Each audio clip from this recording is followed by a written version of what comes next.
अस्सलाम वालेकुम जी। इंडियन उर्दू के साथ मैं हूँ अरशद इकबाल, इस्लामाबाद से आपकी खिदमत में हाज़िर हूँ। एक बहुत सियासी उफ़क़ पर इस्लामाबाद में एक बहुत बड़ी डेवलपमेंट हुई है, और वो ये है कि आप सब के इल्म में है कि गुज़श्ता रोज़ GHQ रावलपिंडी में army chief general Asim Munir की सरबराही में कोर कमांडर्स कॉन्फ्रेंस का इनेकाद किया गया था। और उसके बाद जो एलामिया जारी किया गया था, तो उसमें ये खुलकर बताया गया था कि जो 9 मई के जो वाक़यात थे, गुज़श्ता साल जो वाक़यात हुए थे पाकिस्तान में, तो उसके जो किरदार हैं, जो उसके सहूलतकार हैं और जो उसके ज़िम्मेदारान हैं, उनको कैफ़िर किरदार तक पहुँचाया जाएगा। उनको कानून के कटहरे में जो है, इंसाफ़ के कटहरे में लाया जाएगा। उस एलामिया के बाद आज डेवलपमेंट ये हुई है कि अडयाला जेल में जो क़ैद PTI के जो बानी चेयरमैन हैं इमरान खान, उनसे सहाफ़ियों ने कुछ गुफ्तगू की है, गैर रस्मी गुफ्तगू की है। और फिर उन गुफ्तगू में उन्होंने पहली दफ़ा कहा है, पहली बार उन्होंने ISPR के बयान की तायीद की है, और कहा है कि जो 9 मई वाक़यात में जो मुलव्विस थे, जो लोग उसमें किरदार जो उसके थे एक वाक़यात के, और जो सहूलतकार थे, उनको सज़ा मिलनी चाहिए और दी जानी चाहिए। तो ये एक बड़ी डेवलपमेंट हुई है। अब इस मामले को अगर थोड़ा सा हम पीछे जाएं, 2017 के अंदर जब नवाज शरीफ को वज़ारत उज़्मा से हाथ धोना पड़ा था, और वो एक तहरीक उन्होंने इस्लामाबाद से शुरू की थी, उनको सज़ाएं हुई थी पनामा केस में। और फिर उन्होंने इस्लामाबाद से लाहौर बाई रोड वो गए हुए थे एक जुलूस की शक्ल में, और पूरे रास्ते में उन्होंने एक तहरीक शुरू की थी, वोट को इज़्ज़त दो का नारा उन्होंने लगाया था। तो उस तहरीक के बाद उनको कुछ बीमारियों की वजह से बाहर जाना पड़ा, और बाहर जाकर उन्होंने जो उस वक्त के आर्मी चीफ थे, और जो DGI थे, army chief general Qamar Javed Bajwa और DGI जनरल फैज़ हमीद, उनके ख़िलाफ़ उन्होंने बाहर मुल्क में एक तहरीक शुरू की थी। और फिर कुछ अरसा तक वो तहरीक चलाते रहे, उन पर इल्ज़ामात लगाते रहे, और उनको और यहाँ तक इल्ज़ामात लगाते रहे कि जो मेरी हुकूमत का ख़ात्मा था, वो उसके पीछे जनरल बाजवा और जनरल फैज़ हमीद थे। फिर चंद अरसे तक वो मुख्तलिफ जो PDM उस वक्त थी, उस के जलसों में वो ख़िताब भी करते रहे, उनके ख़िताबात पर जो है वो पाबंदियाँ भी लगती रहीं। और फिर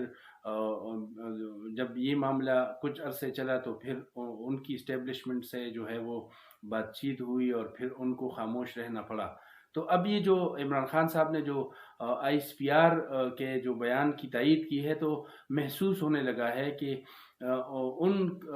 की भी इस्टेब्लिशमेंट से कहीं जो है वो बातचीत शुरू हो चुकी है, और उन को कहा गया है कि आप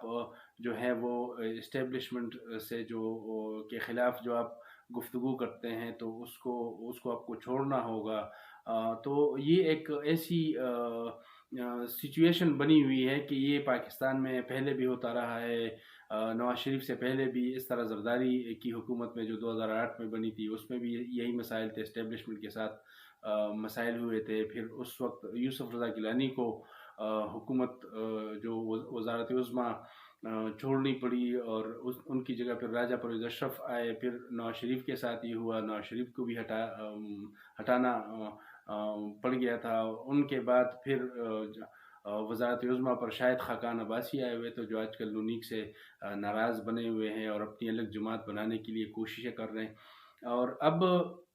2024 के जो इंतखाबात हुए हैं, तो उसके बाद PTI को बड़ी अक्सरियत मिली है। सिर्फ कौमी असम्बली में नहीं, बल्कि पख्तूनख्वा में उनकी बहुत बड़ी अक्सरियत है। सिंध में उन्होंने सीटें ली हैं, पंजाब में सीटें ली हैं, बलूचिस्तान में भी ली हैं। तो एक बहुत बड़ी जमात बनकर सामने आई है। इसमें शक शुबे की बात कोई नहीं है, वो एक बड़ी जमात बनकर उभरी है। तो अब उनकी जो है वो इस्टेब्लिशमेंट से मालूम, उनकी उनकी स्टेटमेंट से महसूस होने लगा है कि उनकी इस्टेब्लिशमेंट से जो है वो बातचीत चल रही है, और उनको पैगाम दिया गया है कि आप की सज़ाएँ जो हैं, आपकी रिहाई जो है, या जो ज़मानत है, उस पर तो गौर किया ही जाएगा, लेकिन उससे पहले चंद ऐसी चीज़ें हैं जिस पर उनको कंप्रोमाइज़ करना पड़ेगा, उनको समझौता करना पड़ेगा। तो इसलिए उन्होंने गुज़श्ता रोज़ जो है वो جب کانفرنس کا انعقاد کیا گیا اور اس کے بعد جو اعلامیہ آیا تو اس پر نہ صرف انہوں نے تائید کی ہے بلکہ انہوں نے کہا بھی ہے کہ جو 9 مئی کے ذمہ داران ہیں، جو سہولت کار ہیں، جو کردار ہیں، تو ان کو سزائیں دی جانی چاہیے، اور ساتھ ساتھ انہوں نے یہ بھی کہا کہ 9 مئی کے جو واقعات تھے ان کی CCTV فوٹیج جو ہے وہ نکال کر ان کی نشاندہی کی جائے، جو ذمہ داران ہیں ان کی نشاندہی کی جائے اور ان کو کیفر کردار تک پہنچایا جائے۔ اس کے ساتھ ساتھ انہوں نے یہ بھی کہا ہے کہ جس طریقے سے امریکہ میں کیپٹل ہل پر جو حملہ ہوا تھا اس کی CCTV فوٹیج جو ہے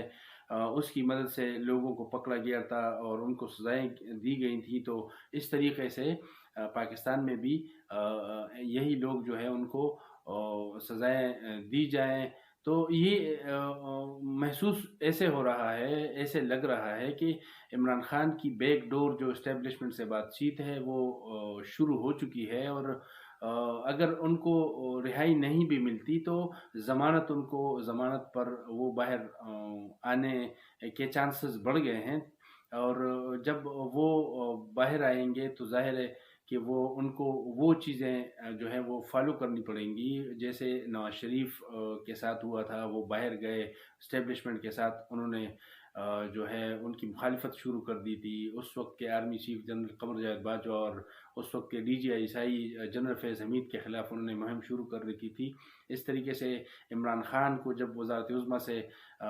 سائیڈ پہ ہونا پڑا تو انہوں نے بھی ایک تحریک شروع کی تھی، تو اب جیل کے اندر وہ قید ہیں، کئی مقدمات میں 25-26 سال ان کو سزائیں ہو چکی ہیں، اور محسوس ہو رہا ہے کہ ان کی اسٹیبلشمنٹ کے ساتھ جو ہے بات چیت شروع ہو چکی ہے، اور اس کا وہ خود جو ان کی جو سٹیٹمنٹ ہے، ان کا جو بیان ہے، اس میں اگر غور سے اس کو پڑھا جائے، اس کو دیکھا جائے، پرکھا جائے، جانچ کیا جائے تو یہی محسوس ہو رہا ہے کہ بہت جلد اگر وہ رہائی نہیں بھی پائیں گے تو ان کو ضمانتیں مل سکتی ہیں، اور وہ پھر اسی طریقے سے سیاست اپنی دوبارہ شروع کر سکتے ہیں جیسے وہ پہلے کرتے تھے۔ لیکن پہلے اور اب کی سیاست میں فرق یہ ہوگا کہ وہ اسٹیبلشمنٹ کو جو ہے وہ الزامات ان پر نہیں لگائیں گے، اسٹیبلشمنٹ پر الزامات نہیں لگائیں گے، اور دیگر جو سیاسی جماعتیں ہیں، جو پیپلز پارٹی ہے، جو مسلم لیگ نون ہے، جو MQM ہے، ان کی طرح جو ہے وہ سیاست کریں گے۔ تو یہ ڈیولپمنٹ تھی، اور یہ ہوئی ہے، اور یہ اس سے محسوس ہو رہا ہے کہ معاملات جو ہیں وہ بہت جلد انجام کو پہنچ رہے ہیں۔ لیکن ایک مسئلہ اس میں یہ ہے کہ عمران خان کی رہائی میں ٹائم تھوڑا سا ضرور لگے گا، لیکن ممکن ہے، امکانات ہیں کہ ان کو ضمانت جو ہے وہ دی جائے اور وہ باہر آ جائے۔